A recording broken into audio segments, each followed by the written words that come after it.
Charlotte McLeod with the Investing News Network, and here today with me is Andrew O'Donnell, Managing Director of SuperCharged Stocks. Thanks so much for being here today. Hi Charlotte, thanks so much for having me again. No problem. This is our first time speaking this year, and I want to start by having you take a quick look at what happened last year. How did your portfolio perform? Maybe you want to tell me your best and worst investments. Sure. So, I don't want to tell you my worst, but let me think about that one. But my best. I'm very fortunate that I work with Great Bear as well. So Great Bear Resources was a big one. I went into that one about $1.89. So I was late to the party still, but I'm still super happy. I rode it all the way up to 9, still held it. When it got back down to around 6, I still held it. I still hold it. So I'm a big fan of Great Bear. They're not done. They're still going to kind of charge forward. So last year was great between that, Tudor Gold. There's a number of companies, Amex, High Gold, a lot of companies I like that moving forward that I still like that are just getting started. So I look at last year as being a great success, and you can't have every winner. There were ones that definitely tailed off. I don't want to pick on them, but no, that's okay. But you can't be right all the time. But I don't mind being wrong as long as there's a theory and you test it. You can't hit every time, and then you come back and you apply a new model. So that I think is scientific. It's a good financial model and a good approach. Going forward this year, we see a lot more people interested in a lot of these smart financial teams into a really growing market. All right, so we can definitely see focus on gold there. Yeah. Those are gold companies, and it's been a very interesting year already, just a few weeks in for gold. We've had so much going on, including the tension between the US and Iran. Yeah. What do you see? Do you see that continue to impact gold? Absolutely. I'm not as aggressive on my gold price, not because I don't think it could go sky high. I hate nailing down a price, but 1670 for the year, somewhere around there. So we're moving up. Now we are going to get more volatility in it. I think they'll be trading in it. But I think this is more of a slower climb because the problems that we're facing on a macro level are significant, and they're not going away anytime soon, regardless of the election, regardless of who wins. Doesn't matter. There's some significant foundational problems that mean that gold is going to have a case for years to come. Right, and from what I understand, you really should be paying attention to those macro factors rather than relying on things like the possibility of war or things to drive the gold price. Yeah, so I look at just as a structural foundation in the West compared to something else, and this is a bit provocative, but people ask, can the West compete with China? Absolutely not. Not in any way, shape, or form. We're so fragmented as a society that if I want to go build a bridge, I'm going to spend about 2 years in consultation with every person who has got feelings about that in order to get anything done. People say that's fair, and you look, that's not how the rest of the world considers life. And right now, China's doing what it should do, which is empire building, and I see that clear as day for years now, and nothing's going to stop that. We can pretend it's not happening, but it is. Is the West dying? They're certainly working at it. There's a lot of factors that would give indication that a lot of people have already packed it in. I don't think so, but we're sitting right now where I put politics ahead of a lot of other things when I even look at financial modeling, because we've never had a situation as dire as we're in right now. Right, and this is obviously, people want to buy gold when this happens.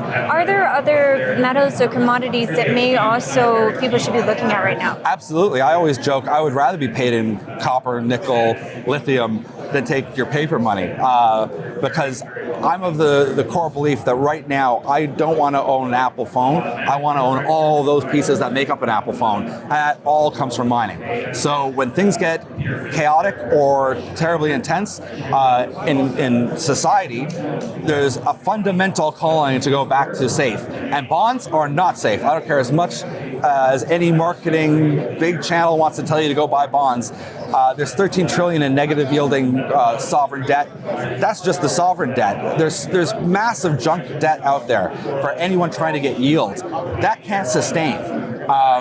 I don't want to say when and all this happens, because who knows what tricks the Fed can pull out of its pocket if they can sustain just forever printing money. I mean, at the state the world is right now, almost anything is possible. That's so crazy to say, but it's so upside down. I kind of joke, call it a clown world, that to look and try to model some of these things is so incredibly difficult at the best of times. When you have negative interest rates, it's next to near impossible. There aren't models for that. So it's a very dire picture. Do you have a solution for yourself or for investors? Yeah, I mean, my talk was on the Roaring 20s and the Great Depression all mixed together. Right. Once again, that's impossible. You can't have that. But my thesis is that yes, you can, because we're on this upside down world where there's going to be fundamental changes across the board. And when that happens, those who get in ahead of the curve and they look towards the things that make things, and they look to copper, they look to gold, they look to silver, as a long-term investment, not only to build a country for infrastructure, but all of these things are in your cell phone, they're in your computers. All of it is the green, clean tech, battery power story. All of that fundamental, things that come out of the ground. If they're done smartly, sustainably, in the right jurisdictions, which is Canada, then that becomes a major world player. That becomes an important player. And right now, Canada isn't stepping up to be that player that it could. But we can look to Australia as a good model, who's a very similar people and liberal kind of politics. They're pro-mining, and that's what we need to be as well. Yeah, and we hear a lot of complaints, I think, right now with the gold price going up and people paying more attention to hard assets and things like that the gold stocks are not following along. So, or at least the juniors are not. So do you see them moving in the near term, or at what point? I think this is the year for a lot of juniors. Now, of course, not all across the board, but we have a lot of work to do in the junior market. Even from back when I was a young broker, I grew up with the oil and gas kind of wildcatting, and there's a lot of what's called lifestyle companies out there that are not real. To be honest, that's true. People have mixed feelings about that, so it's just a matter of doing enough research. You don't just listen to someone say, hey, go buy XYZ stock. Put a bit of work in, find out who the management team is, have they met milestones before, and what have they done before to meet objectives and milestones. Not necessarily did they have winners every time. That's not realistic. But if you do a little bit of work with a lot of different newsletter writers or with INN, and you look and go, listen, this is a team, they've had success, their stock could be at, say, 15, 20 cents. You go, that's a buy. That's worth a shot. They've got a theory in a good, stable region on a commodity I like. The multiple there is huge. So when we just get generalist investors to be interested to see that, yes, I can make money on a resource-backed country like Canada again, it's just a matter of doing a little bit of hard work. Right, and those generalist investors, a lot of people are thinking that we need to have them back. Looking around at this conference here, are we seeing them, or is it still not yet? We're still not quite seeing the generalist investor, but we are seeing more people for sure. This has been, for a Sunday afternoon now, a lot of people. So I'm even noticing a lot more people are paying attention. They're asking about gold. And the easiest ones to talk about are gold, silver. They understand that. Copper, I always joke, is not a third place metal. It's not bronze. It's a great metal that, because people, once they realize that's in your electric cars and all of these things, they're more open to it, receptive. Along that term then, maybe it takes 6 months or a year, they're willing to go look at a vanadium story, which I'm a big fan of, and they're willing to hear about rare earth because they've made some money over on the gold and silver plays. That's generally how these markets go, is that people become open-minded enough to say, okay, I've taken some wins with XYZ gold company, maybe I'm willing to listen to your lithium story or your vanadium story. And that's how we get people kind of walking them into the space, into the sector, and get them excited to say, hey, put your money towards clean tech, new energy of tomorrow. Gold is your gateway into the sector. It's my gateway drug, yeah. Okay, yeah. Okay, so just to wrap up, you mentioned a few other commodities and gold. Yeah. What else are you interested in for the coming year?